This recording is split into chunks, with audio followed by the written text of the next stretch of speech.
Hey everybody, everybody who's here already, thanks so much for being here. We will get started in, it's 7 o'clock right now. I may give it like another 2-3 minutes-ish, just to let people come in. I had to put out some last minute fires. I've never done this before, had to figure out a few things. So, all that to say, I posted the stream link a little late, so I'm going to give it a few more minutes here, just to let people trickle in if they would like. Hey everybody, Grace, Lucas, Patrick, Nathan, Josh, Greta, Stephanie, Max, good to see everybody. Max Fink, thank you for showing up, man. I appreciate that a lot. Stephanie, it is good to hear from you. It's great to hear from everybody. I appreciate this a lot. So I hope you guys enjoy. I'm looking forward to this. That's my dad in the back corner. So we'll give it another minute here. I'm stalling. I've never done this before. This is really interesting. Yes, absolutely. Fire extinguisher at the ready. This was interesting. Maybe I'll talk a little while we're waiting here. I'll talk a little bit about the process of getting to this point. It was a pain in the butt. It really was. I'm using a software for this called OBS. I had never heard of it before. It was recommended to me for my ISU peeps. It was recommended to me by Dr. Mrs. McNamara, who, by the way, for those of you who are in ISU, I only say the Mrs. because the pair, the husband and wife, Dr. McNamara, work at ISU, so we call them Dr., Mrs., and Dr. Mister. She recommended this program to me. I had seen her faculty trumpet recital. I was a really big fan. It was so bougie, the way that she did it with the live speaking intercut with these videos. And she had this figured out like way more than I did. She had it set up so that it was like a click of a button and the screen would fade and the video would show up. And I never figured out how to do that. You're just gonna watch me turn on display. What you'll see me do is I'll turn on display. Check this out. This is the program I'm using, and then you'll get to watch me as I pull up each of these individual videos. So that's fun. Yeah, I spent the past few days trying to figure out how to work this thing. The last 2 hours before right now, I spent just trying to figure out last minute things about how to make this happen. So it's nice to finally be here. It's 7:03 right now. Let me check the chat. Hi, Dr. Horst. I'm so glad that you're here. So glad that you found it. That is the one thing I'm probably still worried about, is I want to make sure people, I want to make sure everybody can find this. I posted about it on Facebook. I post on Facebook all the time, so it's not like you can miss it. Unless you've unfollowed me at this point, which I would understand based on the frequency with which I post on Facebook. But I hope you haven't, because I would like to think that what I post on Facebook is marginally interesting. I would like to think. But that's just humble old me. Alright, so, absolutely, Patrick. I am doing my best. And that's a great segue. We're going to get started here. So this will, and by the way, in the corner, that's O'Malley. That's my cat O'Malley. As a matter of fact, I had this, there he is. Hey buddy. I had this hallway right here lit up specifically so you guys could see him if you walked in, because he's a good boy.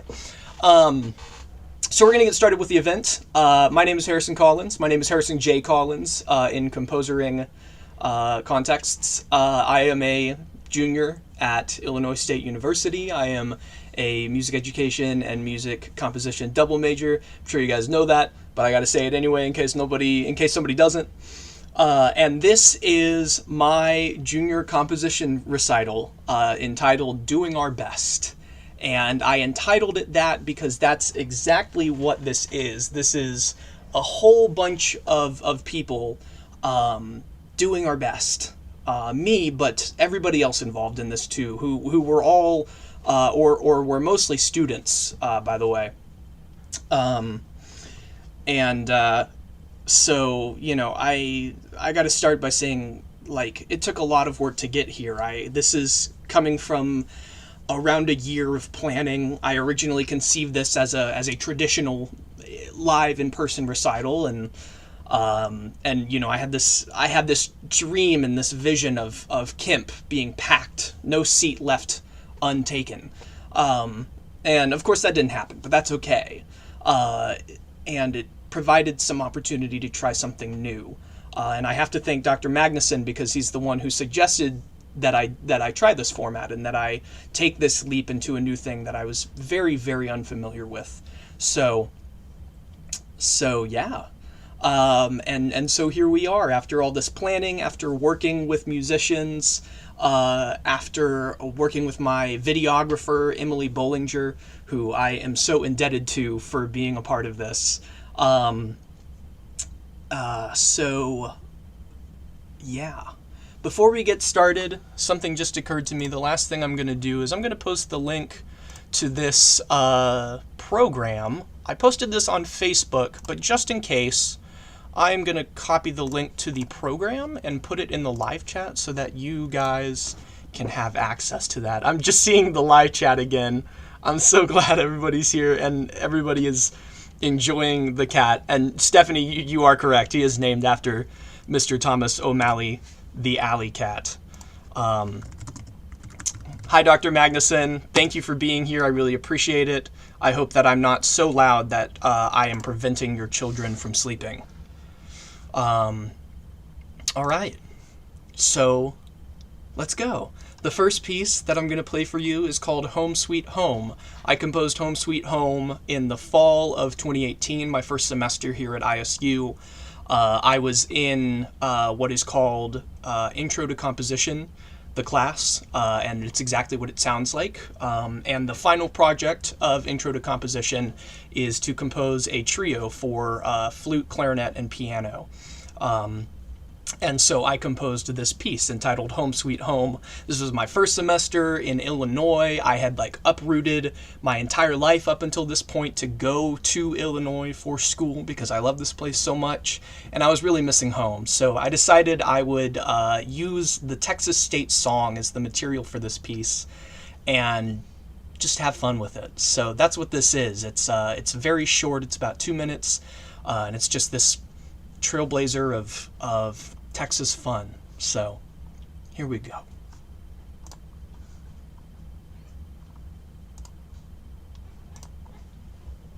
If I ever figure out how to do this. There we go.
All right. Cool. I hope this is. Hope you can hear me. I hope that worked well. Um. Excellent. Excellent. Excellent. Thank you, everybody. The other thing I got to mention is, hey, Dr. Zaire, glad you could make it.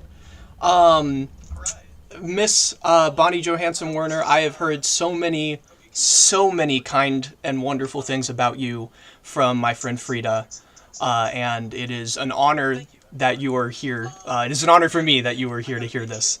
Um, Sorry, I just got caught watching my own live stream. The other thing I forgot to mention earlier is that I am welcoming all questions that you might have about what is going on here. Um, about anything, about the pieces, about the process, about anything. If you have questions, please ask them, and I will answer them in between pieces. Thank you so much for listening.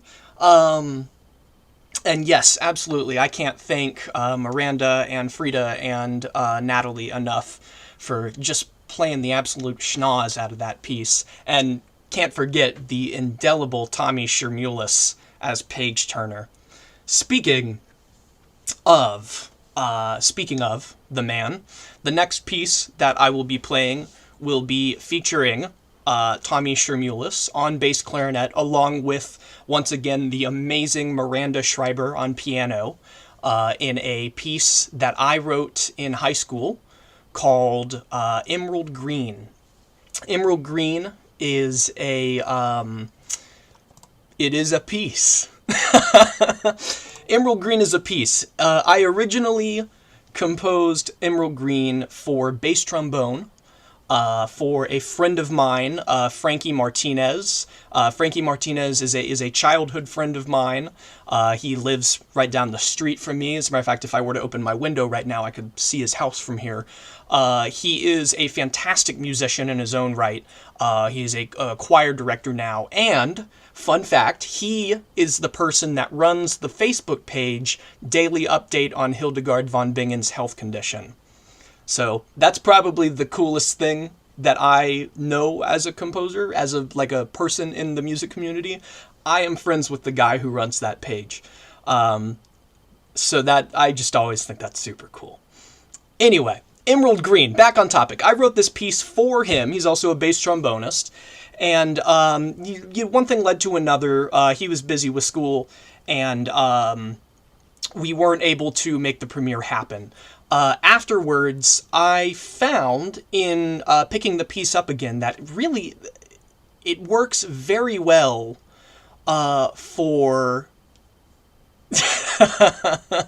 it works very well for any low instrument, really. The range is nice enough, and there's nothing incredibly idiomatic to one instrument or super technical. So I found really it works for any good low instrument. It works for bassoon, bass clarinet, bari sax, euphonium, trombone, bass trombone, of course, and cello. And the only thing that really needs to happen is that some of the lowest notes need to get taken up an octave if you play it on some of the instruments. But other than that, it works great. So I decided here at ISU that I would have... I felt like I was getting this piece ready to be played when I was beginning to think about this composition recital, and I knew I would need a low instrument player and a fantastic pianist, and it just clicked that there was nobody else I would rather do that than Tommy and Miranda. So I approached them about it, and very graciously they accepted and played this wonderful piece. So without further ado, here is Emerald Green, and also, sorry Patrick, but I do not know the guy who runs that page, or girl, or them. I don't know the person who runs that page. Okay, here is Emerald Green.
Hello everybody, sorry for the wait. I've been keeping track on the live stream, but it is many seconds behind where I am live.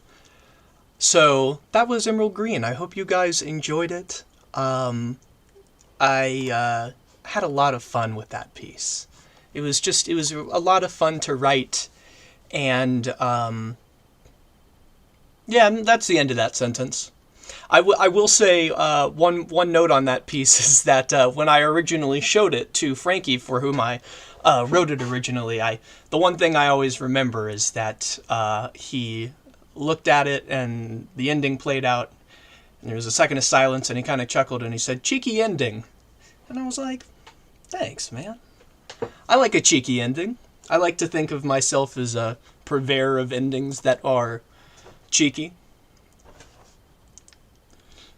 She's dead! Hey, Frankie. Thanks for being here, man. Alright.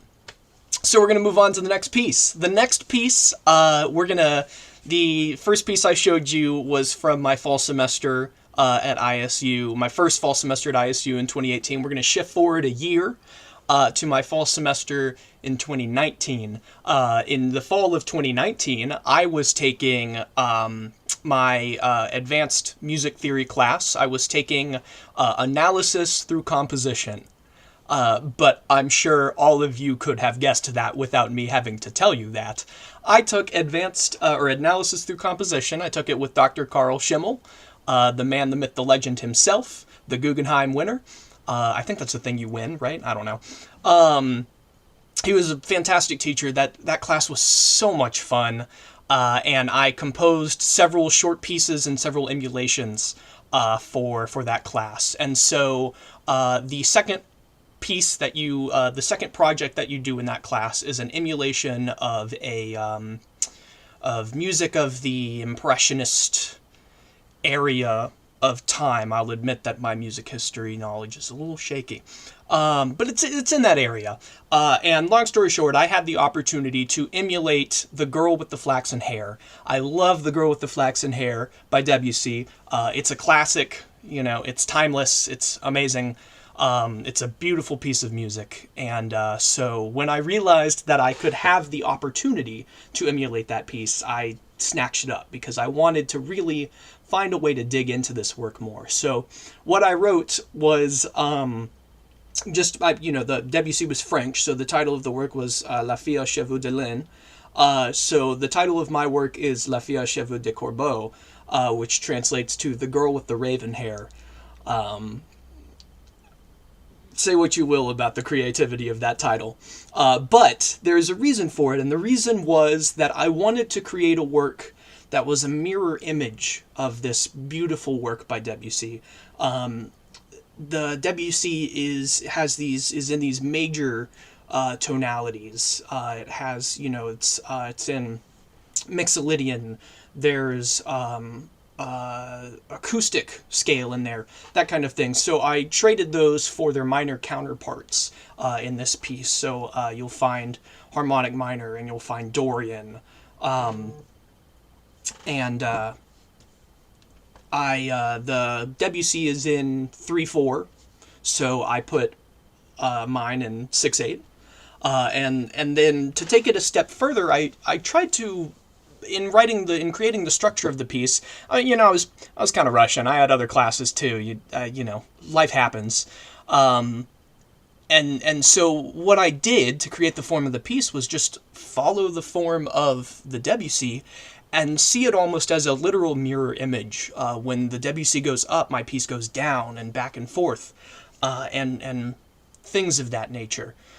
So it really is, like, I am so proud of it. I feel like it is one of, if not like my one most like traditionally beautiful work. And it's very evident that the reason for that is that I copied Debussy. But say what you will. I'm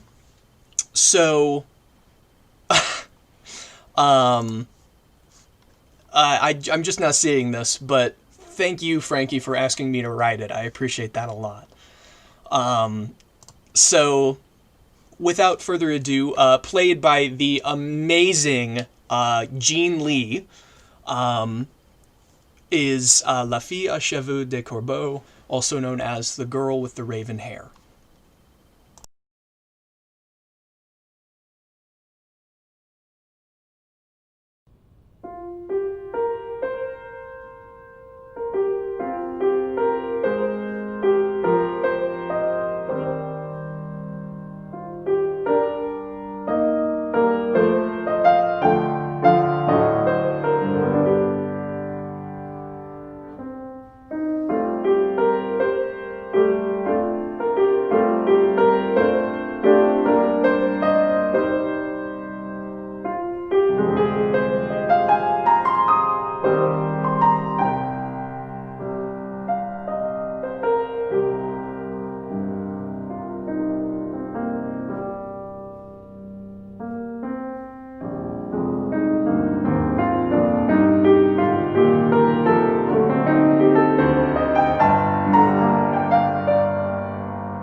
Alright, I hope you guys enjoyed that.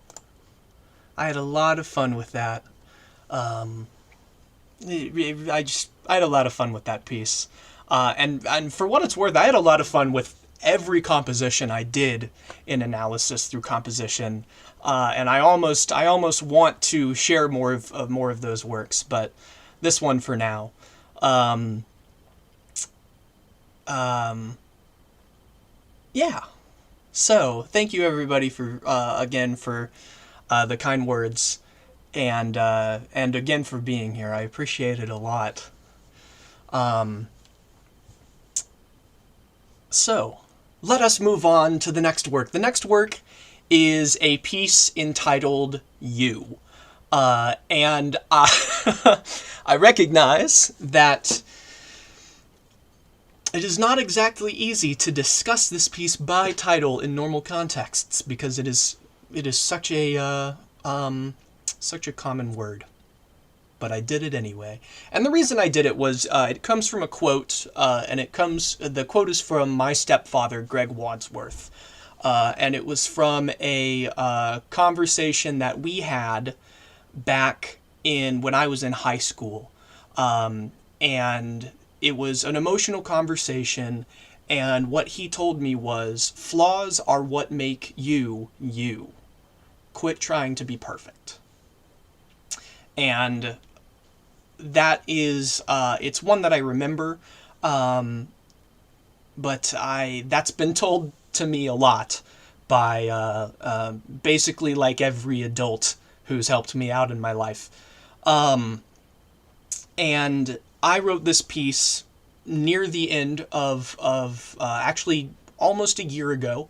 I was writing this piece in December of 2019, and I finished the final draft on New Year's of 2020, and I was going through a bit of an identity crisis. I was just experiencing a lot of stress, a lot of anxiety, a lot of self doubt, and I had all these questions for myself about, who am I? Who should I be? Who should I not be? And who's to say? And I was really, and this is in the program notes, but I think it's worth saying out loud. I was really focused on the idea of being good. I asked myself, am I a good musician? Am I a good friend? Am I a good partner? Am I a good son? And these, my wonderful partner is over here off camera, and she just nodded yes to me, which I appreciate. And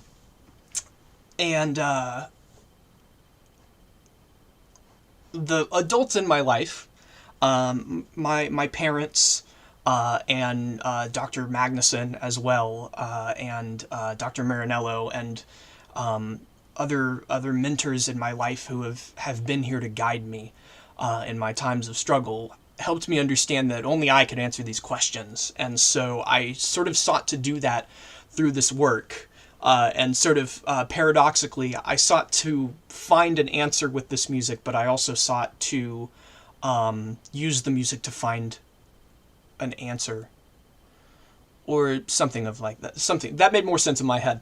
I hope you guys understand what I'm getting at. But the point is that this work is it's about this. It's about this struggle. It's about these questions, and it's about the idea of convergence, about these things coming together. I had all these questions about these relationships I have with other people, and I was separating them out, but they all come from the same place, and they all have one thing in common, and that is me. And so through musically, I explore separateness and convergence through key signature, through meter, through timbre, and through pitch.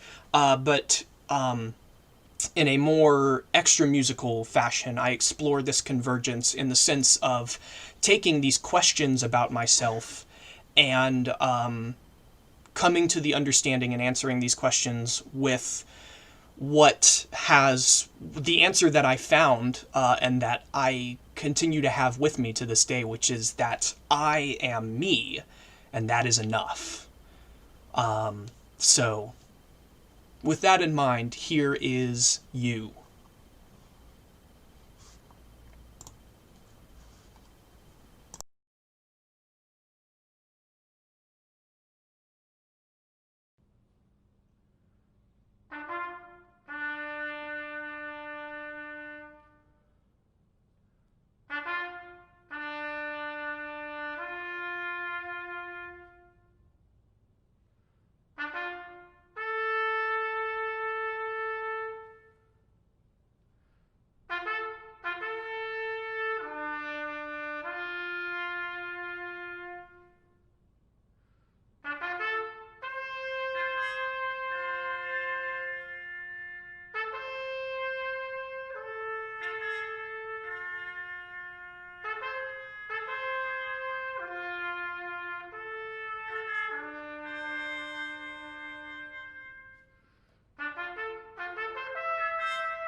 All right, that was you. Yes, you. Nathan, I am so glad that you asked that. He asked, how realistic would it be to obtain a score for these pieces? Maybe now is a nice time to mention that as soon as this recital is over, I will just do a few clicky, clicky, linky, linkies, and every single piece that is on this recital will be available to purchase on my website immediately after this recital ends. However, if you are a student of ISU, just send me a message. I'll give it to you. Um, so that was you. Another important thing to mention that I forgot to mention earlier about that piece was that this piece was commissioned by our very own Zachary Taylor, the man himself, who is dearly departed. Rest in peace. He's in Peoria now, I believe. But this was meant to be the closer of his composition, or he's not a composer, of his final trumpet recital at ISU, and unfortunately that was canceled because of COVID. So that performance, that world premiere, serves as a portion of his final trumpet recital at ISU,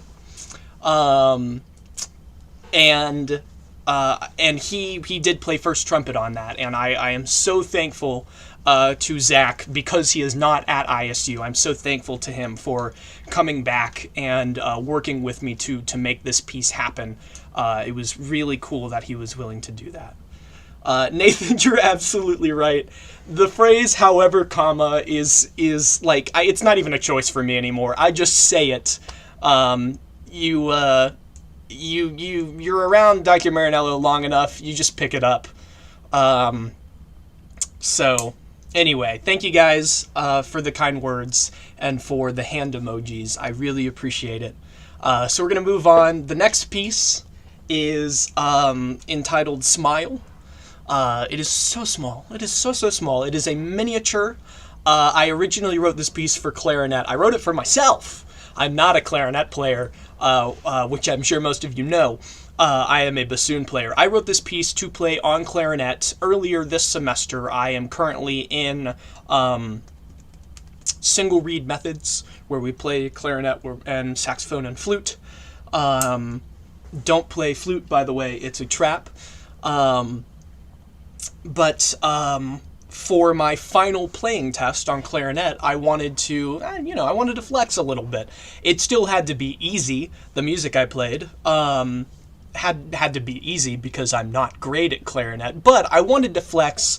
The piece was supposed to be something that showed off the range of the instrument, so I wanted to sort of explore that all the way up to high C, because I can't play any altissimo notes. I played that, and it was all right. I had a lot of fun with it, but in the hands of a true amazing clarinet player, it is so it's really a pleasure to listen to. And the piece it's a minute long. I wrote it in an hour. It happened so fast for me that it hardly even feels like my music. It just feels like this beautiful, tiny little thing that is its own thing. So what you're about to see is the one and only Frida Hogan performing this miniature Smile on clarinet. Here we go. There we go. Where am I? Here we go. Okay. All right. Here's Smile.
Woo!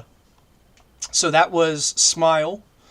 Lot of fun. Had a lot of fun with that piece, and that piece is now that piece has been available on my website for a little while, and it is available for any woodwind and brass instrument, particularly if you're feeling gutsy. But it's it's the range is it works best on clarinet, but the range is nice enough that any skilled woodwind player really can play it. So when you buy it off my website, what you get is all these different transpositions of it for whatever woodwind instrument you play. So I think it's maybe a nice little encore. That's the word I'm looking for. The other thing about this piece is that it utilizes a motif of mine that I originally wrote in a work of music that is private, that only was for me. And the piece is very very sad, and that motif very much was a representation of that sadness for me. I wrote this about that same time I composed You, when I was going through this very hard period of my life.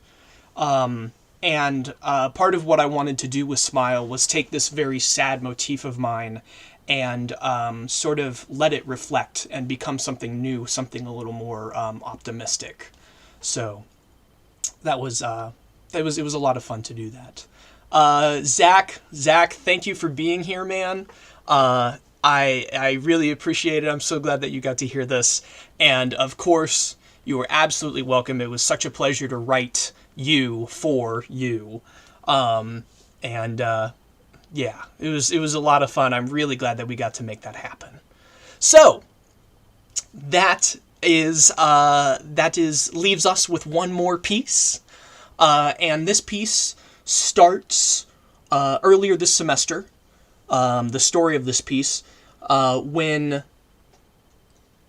Frida, who aside from being an awesome clarinetist, is also my roommate at ISU, she approached me and said, we're going to play Christmas music in Symphonic Winds, in the Symphonic Winds clarinet section. We're going to play Christmas music later this semester, and I don't want to play something that sucks, because there is not a lot of literature that is good and that is challenging and that is Christmas themed and that is for 8 clarinets. And she asked me if I would be willing to provide, if I would be willing to strike against this issue and make a contribution to the literature. And I said, heck yeah, I will. So I used the opportunity to enact a dream that I have had since I was in high school, since like my freshman year of high school too. It's been like 6 years. And keep in mind, I've been composing for about 7.5. So this dream has spanned the majority of my time composing up until now. And that dream was to write a companion piece to Christmas Day by Gustav Holst. Christmas Day is originally a choir and orchestra piece that Gustav Holst wrote. There's an arrangement of it for band, which is how I know about it. I played it my freshman year of high school. And it is such a fun piece. I think it's so underrated. It is just a lot of fun to play, and it's a lot of fun to listen to. It's very, very Holsty, and I'm a fan of Holst. So what I wanted to do was write a piece called Christmas Night. Once again, say what you will about the creativity of my titles. I wanted to write a piece, at least when I came up with this one. I was like a sophomore, right? So give me a break. I wanted to write a companion piece to Christmas Day called Christmas Night that took these same 4 carols that Gustav Holst used in his work. Good Christian Men Rejoice, God Rest Ye Merry Gentlemen, Come Ye Lofty, Come Ye Lowly, and The First Noel. I wanted to take these pieces and write a piece, as I do as a composer, and use these same carols and make it fun. make it showy, make it flashy, make it a barn burner kind of thing, and simultaneously to pay homage to the amazing Holst and his work. And so the end result is this piece that it's fun, it's exciting. I like to think that it's got a little bit of a sense of humor to it, a flair for the dramatic, and additionally, the other part of it is that I use the opportunity to nod to the amazing composer and a person that I know and am very lucky to know, Mr. David Lovren, who is the composer of Minor Alterations, the series of pieces for band, and I think the third one might be for band and choir. I think they're for band and they're for orchestra. They're just a magnificent group of pieces. I played both Minor Alterations 1 and 2 while I was in high school, and I love them. They're so clever. They're so exciting. They take classic Christmas carols and they are turned into minor versions of themselves. And so similarly, I decided to take some of the carols in this piece and give them a similar treatment and flip them on their head, and change their tonalities and change their meters so that they're just not quite the same. So I had a lot of fun writing this piece. This was one of those ones where it all kind of happened at once. I wrote almost all of the piece in one night. It was a heck of a night. It was a lot of fun. Yeah. So, I've been talking long enough. Let's listen to some music. The final piece of this recital will be Christmas Night. I hope you enjoy. Also, one last thing. I don't know if you guys can hear that, but my town has a tradition of driving through every neighborhood with a fire truck and throwing out candy canes at every house. So if you hear the honking, that's why. Sorry about that.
All right.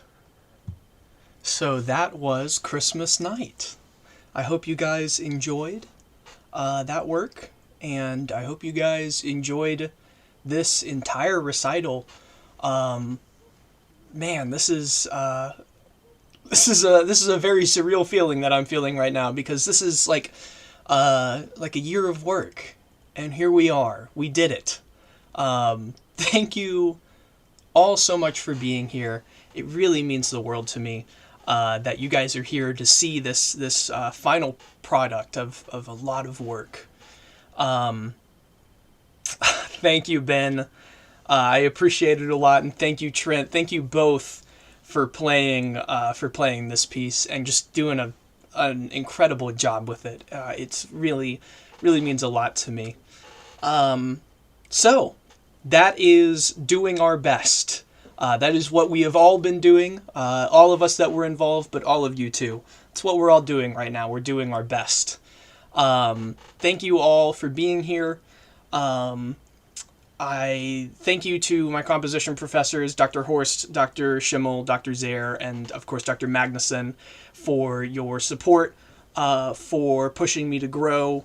Thank you to all of you for being here. Thank you to my parents for raising me and for constantly giving me money and paying for me to go to a school to do this.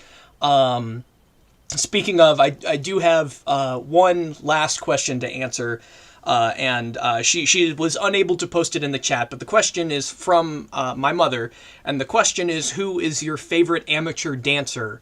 And the answer to that question is, of course, my mother, the one and only Audra Wadsworth. She is my favorite amateur dancer, so got to make sure that everybody knew that. Again, thank you all so much for being here, and thank you to the performers, for those of you that are watching, for those of you who aren't watching, it's whatever. Thank you for playing my music. Thank you for working with me. Thank you for communicating with me and making this happen. It means the world to me.